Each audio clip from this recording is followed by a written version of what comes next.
is this? It's Microsoft Excel.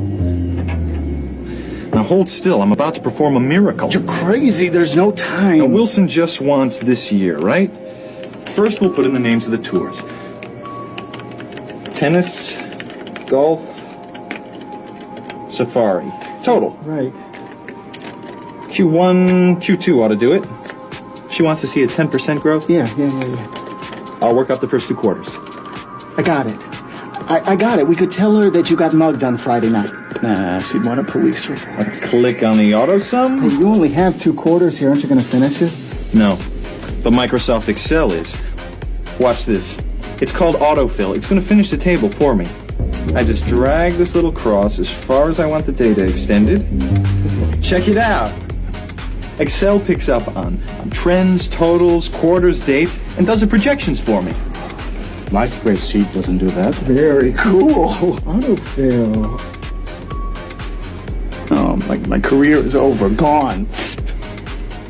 Look, you're not going to make it. Not unless I make room for this title. What? Start all over? Don't panic. I'm just going to drag the table over here and make room for it. Hey, did you just drag that? My spreadsheet doesn't do that. Okay, watch this.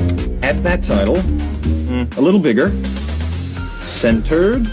Nah, it still doesn't look right. Give it up, man. Look, let's just say your PC got run over by a bus and you're lucky to be alive. Whoa, I better format those numbers. Click on the table, click the right mouse button, get the shortcut menu for numbers.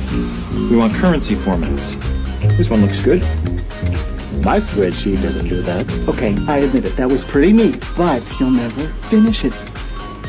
This isn't good enough to present. You can't show her this. Oh, ye of little faith. I really think she'd buy the bus store. With a click on the auto format, our superhero shops through several professionally designed formats and applies one. That one. With a click of his mighty mouse. I can't believe it. You did it. We did it. It looks great. This is a miracle. This is Microsoft Excel.